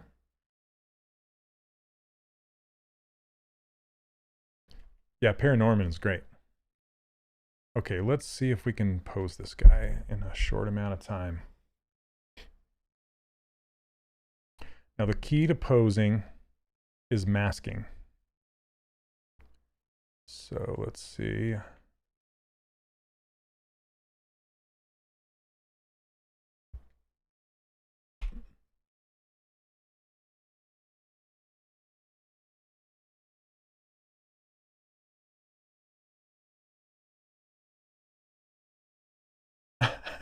Doug. Oh, that is funny. Okay.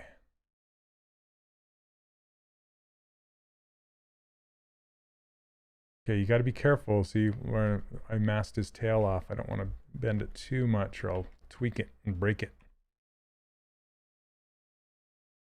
I think the hardest is going to be this arm back here, but okay.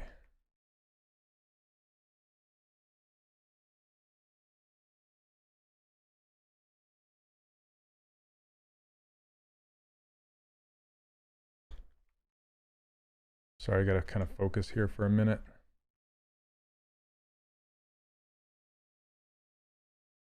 Let's turn on double. I don't want to move his straps with the head.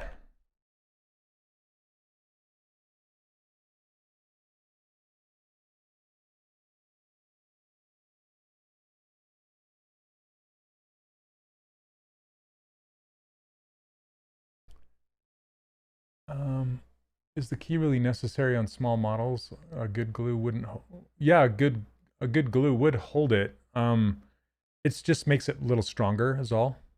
And usually you key figures if you were going to paint. Well, there's two reasons to do keys. One is to paint, so you'll break different pieces apart based on painting. It's just easier to paint smaller pieces that are made of different materials. And then the second reason to do it is if your printing bed is not large enough to print your entire character on the printing bed, you'll want to break your character up into different pieces. Those are the two main reasons. Okay, I'm going to also turn this whole character to be looking at the, whoops, come on, there we go. Something like this. Let's put him in perspective.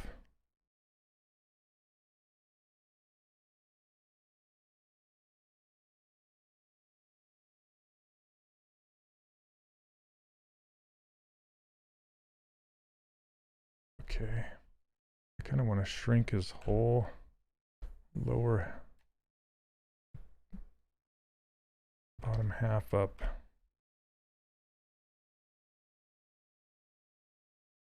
Hey, Ika, how you doing, man? I keyed the figure just to make sure the arms would be in the correct position when putting it together, as well as all the other reasons. Yep. Yeah, so also I didn't know if you noticed this or not, but like for example, Sumerian, he made this little piece here. Switch over to webcam again, just so you can see it. Come on, webcam. There you go. Hi. So you can see this arm right here. See how it has that? Let's block my face. See how it has that key right in there? This piece is keyed. See that? And it goes right in there like that. As kind of a pauldron, like an arm guard. And so what that means is I can paint this separately than this, and I can get in there and sand all those nubs down. Look at that awesome hand. Sumerian, this is a great model, by the way. Come on, focus on, it wants to focus on me. Yeah. Anyway, all right.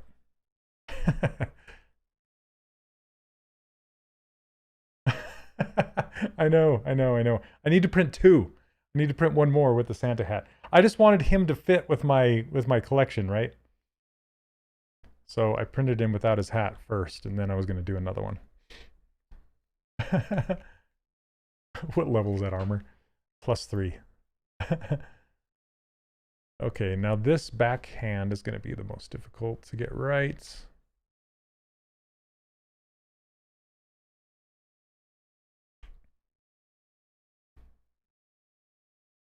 do this again.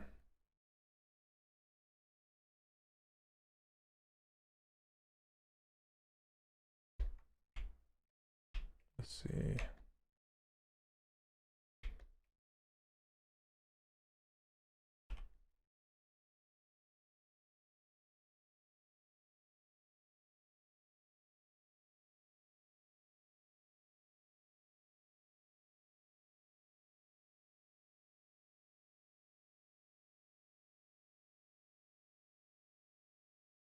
Okay, so we'll keep bending this in an awkward, weird way, which is fine, because all we care about is the finished thing.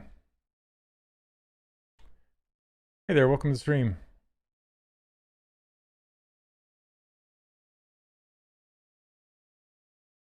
He looks like he's grabbing his butt, like oops.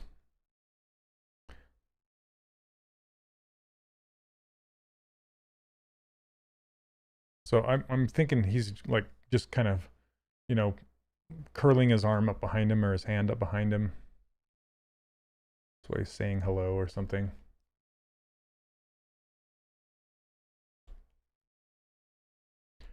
You're wondering how these 3 strands of hair would come out in print because they're so narrow. So yeah, he's totally hiding something. He's hiding some biscuits, some pig chow or something.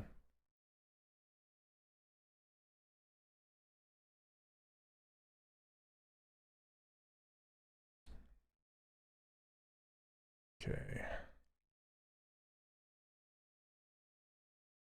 I kind of want maybe the strap to go between his 2 little fingers or something, like he's just kind of like diddling with his strap. I don't know what he's doing. Okay. But now we can use move topological with the range set to 3. And now I can move this in his pit, and you can also use inflate to close gaps.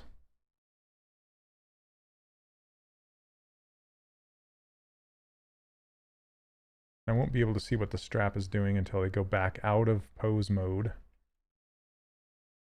I just want to get just this this pose working.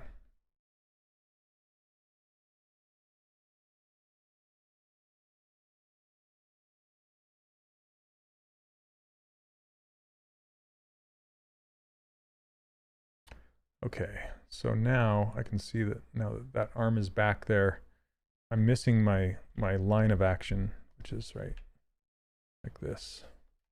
See that? And my guy is like this. It's pretty straight up and down, so I need to push.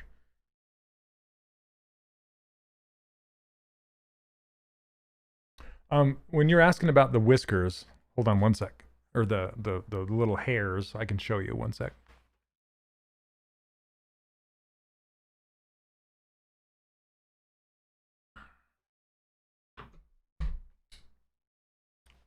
So I made this mouse, and he has 3 whiskers that are very similar in size to this guy. It depends on how big you print him out. Again, I'm going to switch over to webcam. You can still hear me. And then show you these whiskers. See these? And you can see how small they are. And I bunched them all up together. And these were keyed into the face. So the tips of these kind of broke off, but these are pretty good right here.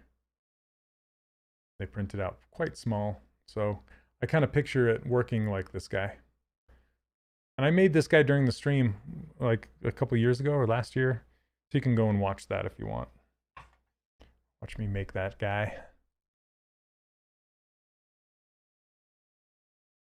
Okay.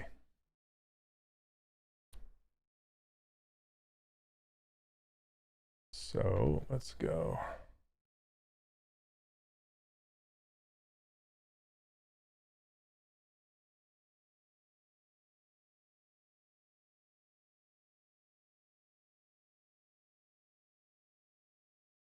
Like I said, posing is all about masking. Master masking.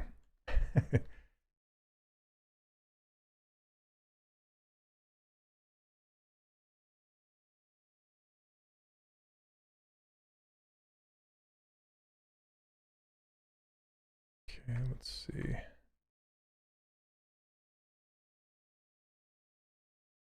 Why did I do that?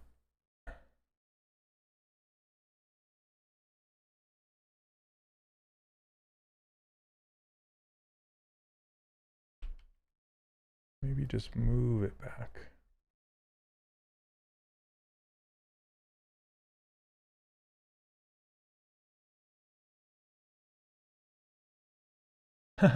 You're just finishing a sculpt of a pig.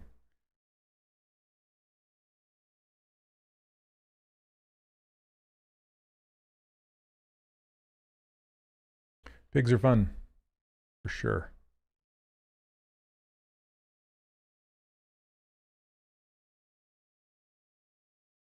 Yeah, see, it's hard to... It's also hard if your objects have different densities. Like this strap has a very low density, so when I try and blur the mask, it blurs much quicker than the body and the shorts.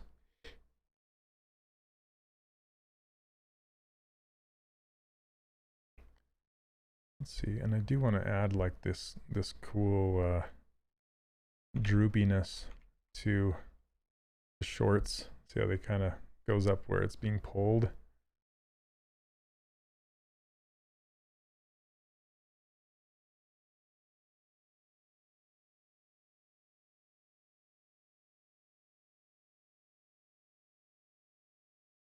Mess it up.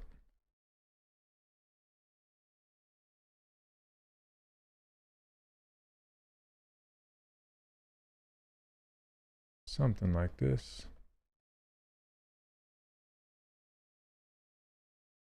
And then it'll get the thickness when I go back out of pose mode.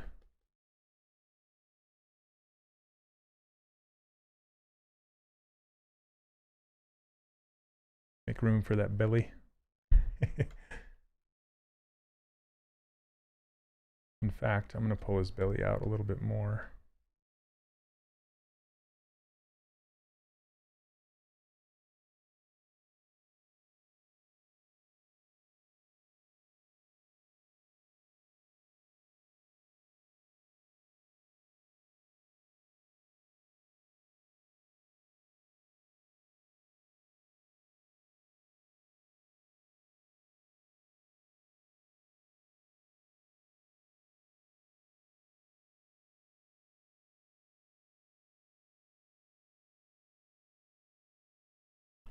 Sorry, I'm quiet. I'm focusing here, trying to get it done in a short amount of time.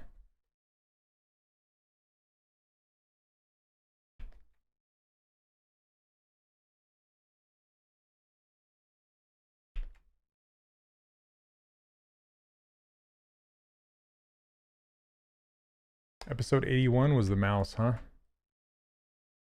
Oops.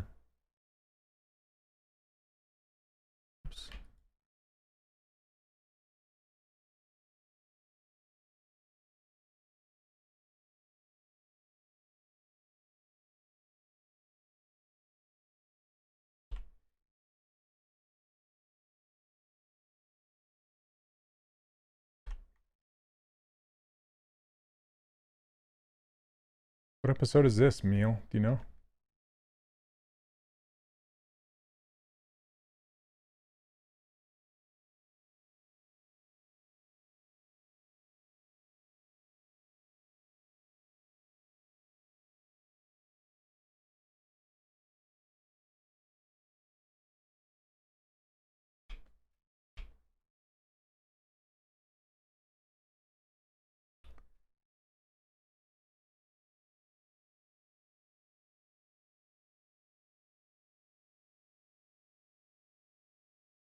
All right. Wish you guys could hear the music I'm listening to. So we could talk about it. Yeah, AccuCurve is the best.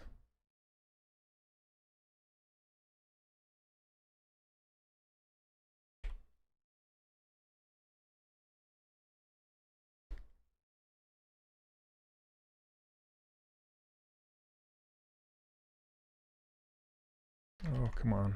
I didn't mean to grab his mouth.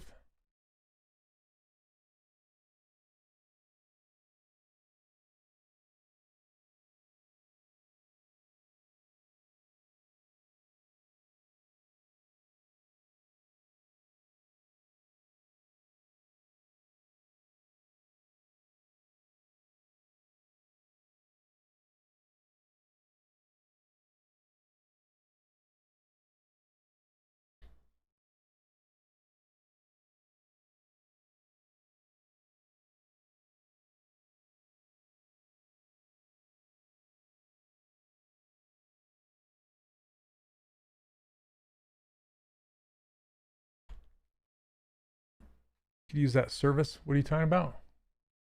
Oh, Pretzel? Yeah, yeah. I do have Pretzel. It just, I can't play the songs I listen to on Pretzel. It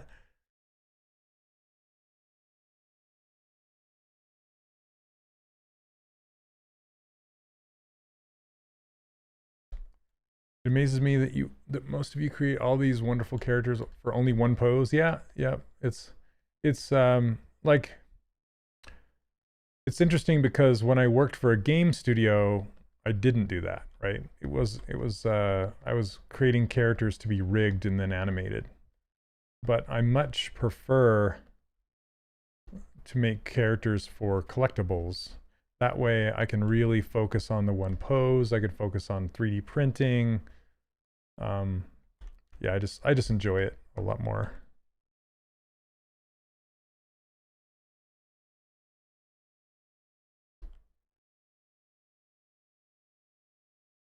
I worked for Disney Interactive for 10 years, and then I worked for Sony. I worked for Acclaim. I worked for one called Glyphics. I don't know about that eye. I'm trying to get it. Let's see if I do perspective. Kind of standing like this.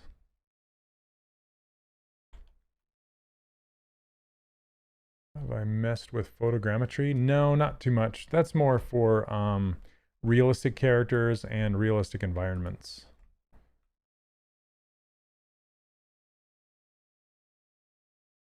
So games like Disney yeah. So I was the lead character, I was the department head over the characters for Disney Infinity. That's why you see all of these back here. Like that's Boba Fett right there. Right there is Boba Fett from Disney Infinity.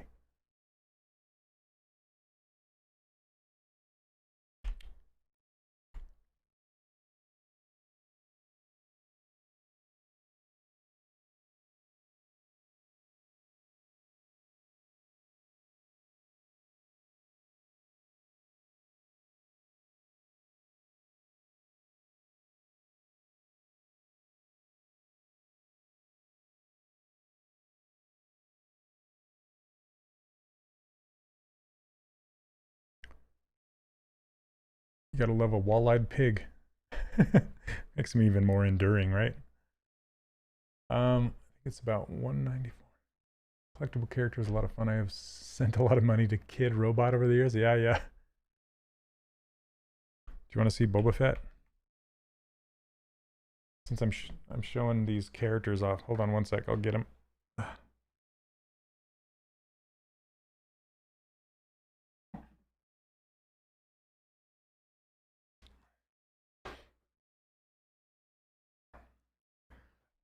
Yeah, that'd be my luck. It's just to knock it off the shelf, right? I don't know why. Okay, come back, webcam. Hi.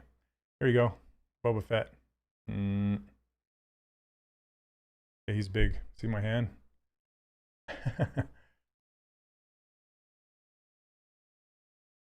Yep, so this is the one from Disney Infinity. We just printed him out on the resin printer at work. So, yeah. Yeah, I want to make a version of the Mandalorian that's based off of this guy, right? So maybe with Grogu hanging out with him. That'd be fun. All right.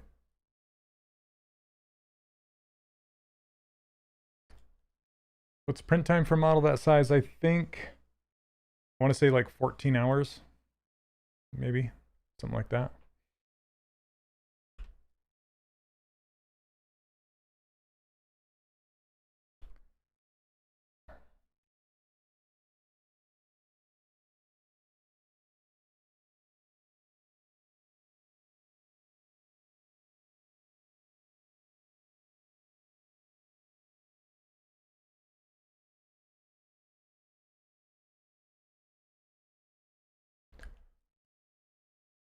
What character was the most difficult and how long have you been creating? Most difficult. Honestly, the most difficult one I had for Disney Infinity was Anakin. Because the likeness of the actor was difficult to hit. It was very challenging to get it to look like the actor. And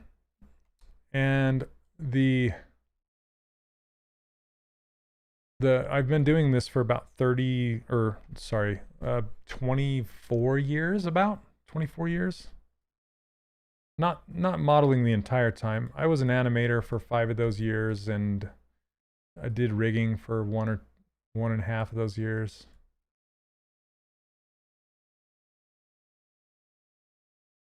Okay, can't really get this look of his nose being out of the way. Plus, yeah, it's kind of difficult.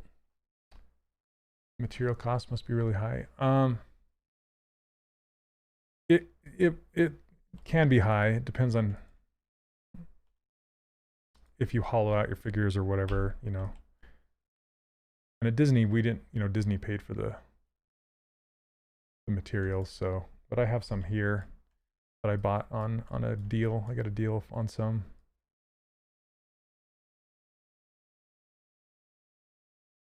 Let's see, turn this off. Round out his eyes more. Why did you leave animation? Honestly, so I would go home after animating and I would make characters. And so I'm like, why am I even messing around with animation? I should just model characters because that's what I love to do. So that's what I decided to do. And I felt like I was a better modeler than I was an animator.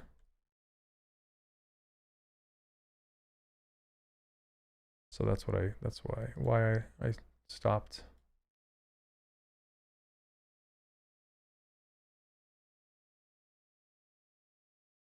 Yeah, resin black market.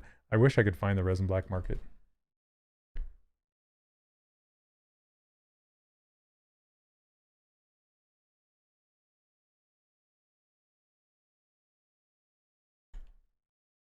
Where do I work now? I teach full time. So I have an online class. It's called, or an online course called the 3D Character Workshop. And that's what I do full time. Teach people how to do this. And I've been doing it for the last, it's going on 4 years now. and it's been a wild ride. I'm telling you what. And now I'm doing a brand new product called the Accelerator Program, and it's more mentoring if you want more mentoring from not only me but other coaches in the industry. So that should be rolling out probably within the next year, the beginning of next year, I should say. I have a few students in there right now. We're testing it out and making sure it's good to go. Yep, it's full time. I didn't think it was going to be full time either until there was enough interest that allowed me to do it full time, which I'm greatly thankful for. That wasn't something I was planning on. I was planning on like freelancing and doing the teaching on the side, but there was so much interest in it that I'm essentially now doing it full time, and I have been for a while, and it's great.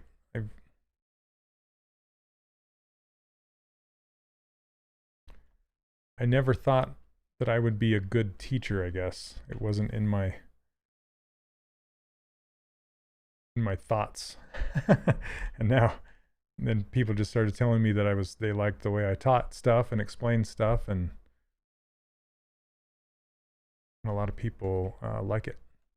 You can find a lot of tutorials online, but not all of them are helpful. Let's see. Hey, Jen, we're one of the best.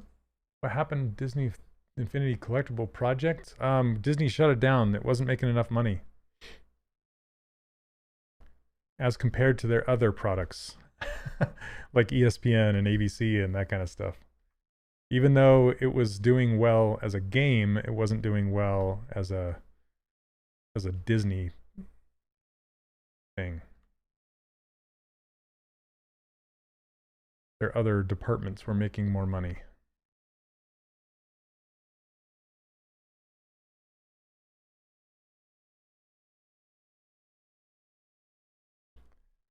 Yeah, Brutus, it's not for everybody. Yeah, I decided that I needed to increase the price on it just because I basically tripled the content from when I first launched it. So, and people say it was worth more than, you know, what I was charging for it, and I'm still, I feel like it's not very much, depending on who you are and where you're from. If it's a hobby, then it's probably too much.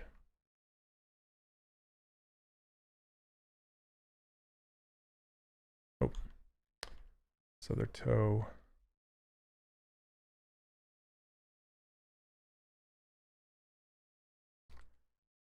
Creatorium, will I bring back Marmoset Toolbag in 2.0? Maybe. I need to refresh my learning of it because they've changed a lot since I did the 1.0 course.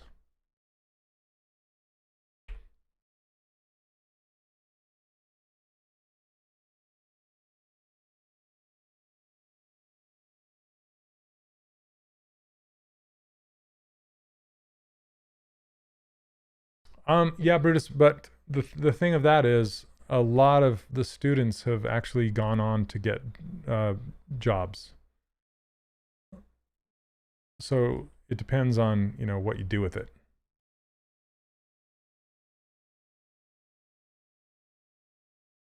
I actually think like 3 or 4 of my students went on to work at Funko and one at Blizzard, and yeah, so it doesn't have to just be a hobby. You can you can make it a career.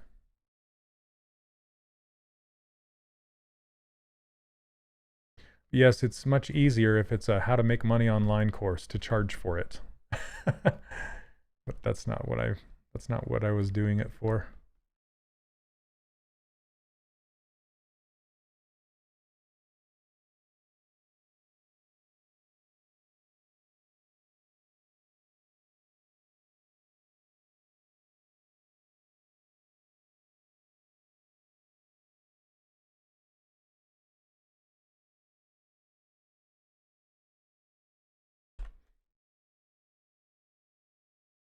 Okay, let's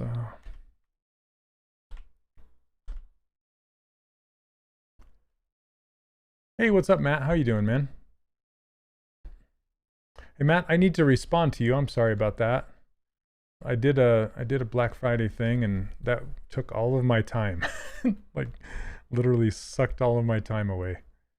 So I need to respond to you. I apologize. Let's see.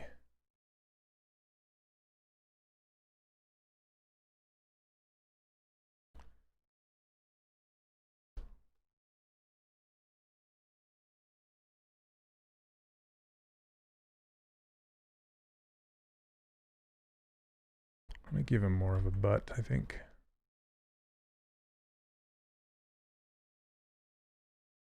Do we need any prior knowledge or skills to take the course? I already do 3D, but I would love to extend into sculpting.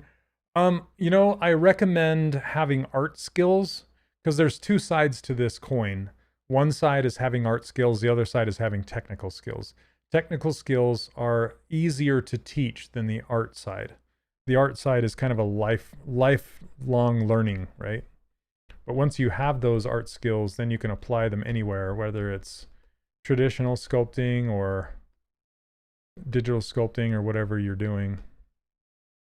So it's much easier, I would say, if you already have art skills.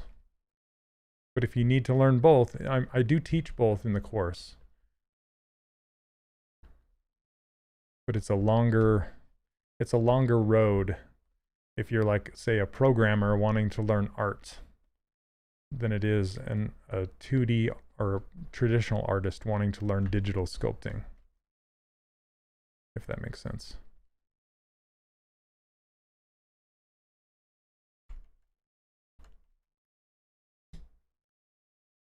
Oh, down with COVID. Oh my goodness. You're okay? Oh, good. Phew. Oh, geez. That's rough.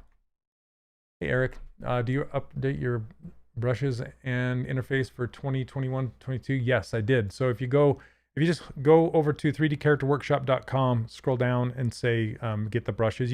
Even if you've signed up before, you can sign up again and it will take you back to that download page and you can grab the brushes again and they're updated.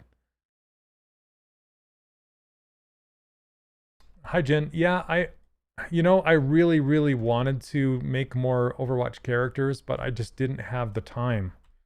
I really wish I could. And I have friends that work at Blizzard and I really wanted to, and they make really great products. And there's some great people that work there. I really wanted to work on the cinematics and do the cinematic characters, and like a friend of mine runs the character side of the cinematics department, and I would love to work with him. But yeah, the course takes all of my time, and I want to devote my time to the students and making more content, and so it makes it difficult to do freelance when I'm doing that.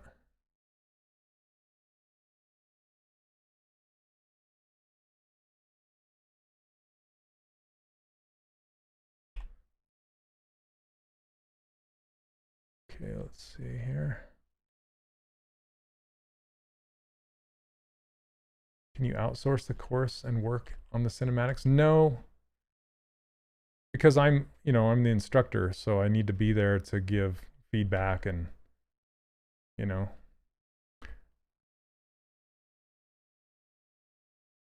people come for the way I teach, right? So I need to be there for them.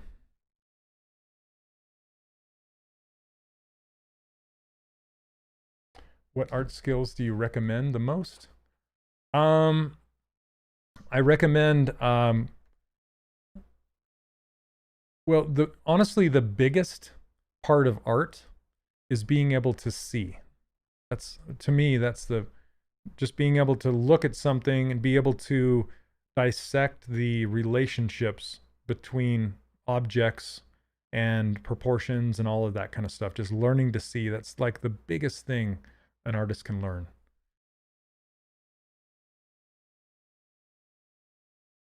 Awesome, Eric. That's great to hear. And that's totally fine. A lot of people do. But thanks for letting me know. That's awesome.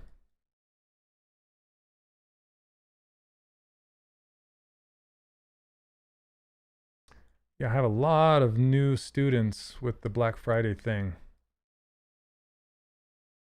Okay, I need to shrink up these feet because it's funny.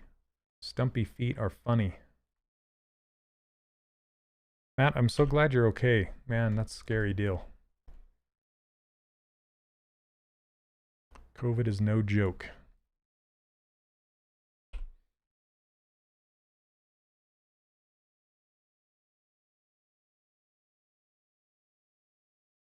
Maybe I should have lengthened the shorts rather than shrunk the feet.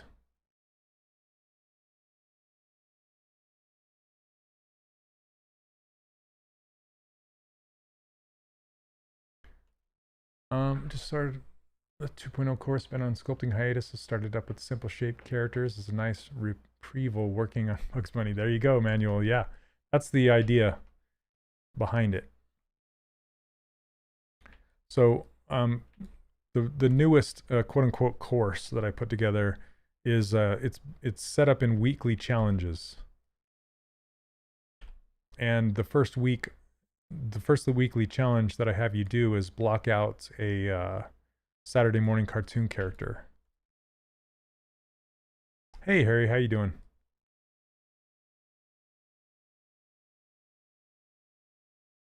Just because it's just to try and teach you the idea of being able to see basic proportions and shapes better, and ignoring like anatomy and things like that that will come later.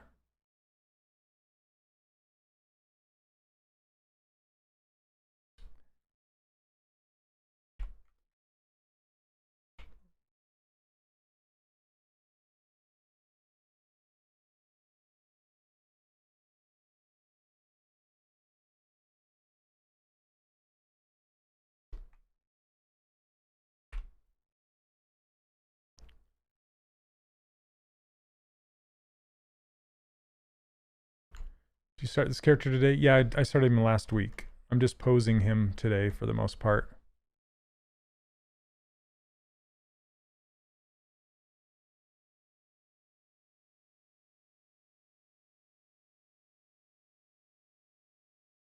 Also, another part of the art side of things is just having the ability to see the flow and how objects flow into each other and how to find the appeal. A lot goes into it. You travel to teach or teach from your studio? Do you visit London? I have been offered to go certain places. I've only traveled around the US to teach. But I do want to do like workshops and things like that abroad. I just haven't yet, especially because of COVID. But I would love to. I would love to eventually.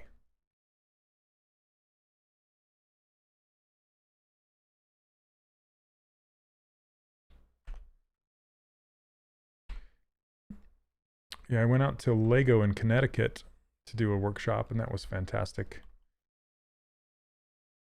Taught the Lego master builders some digital sculpting.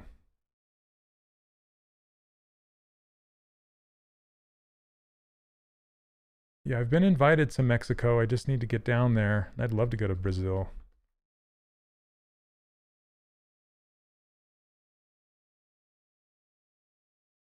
I've been invited to go to the Netherlands.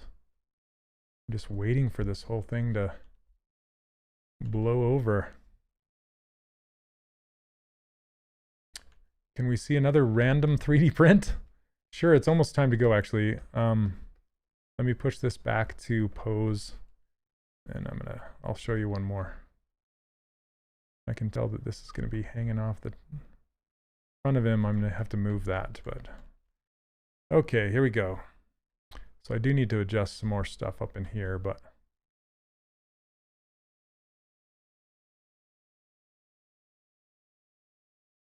and like his eyebrow, speaking of flow, I want this to flow down better. He's such a Humpty Dumpty egg shape that I want that to continue.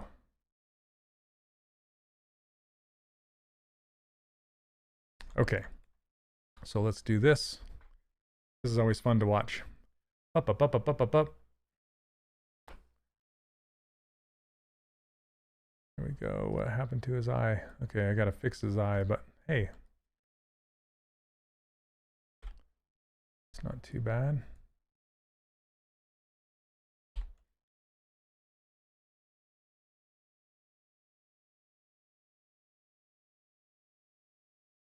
Turn symmetry off.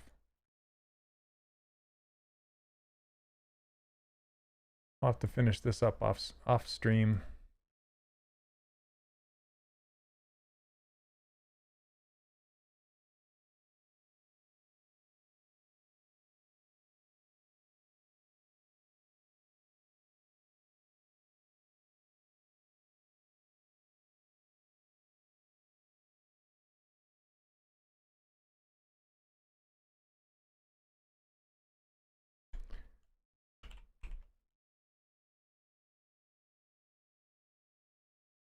Okay. His eye's all wonky.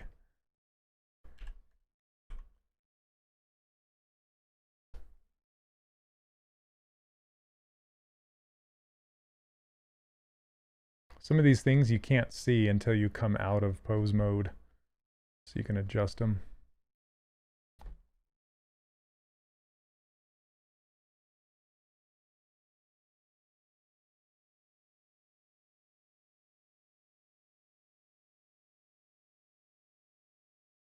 Okay. Yeah, I'm gonna have to keep tweaking on his eyeballs.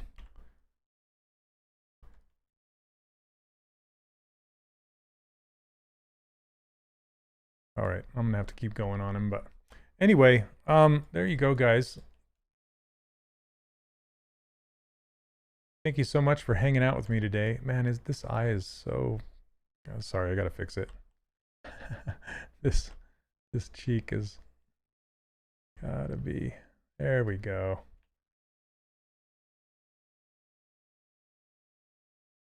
Gotta crank that mouth higher so he's smiling bigger. There we go.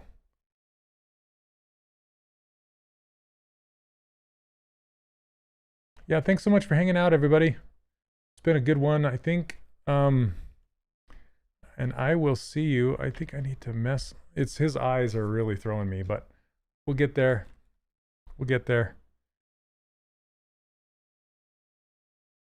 Turn him a little bit. I don't know, his ear's too long. I'll keep working on him.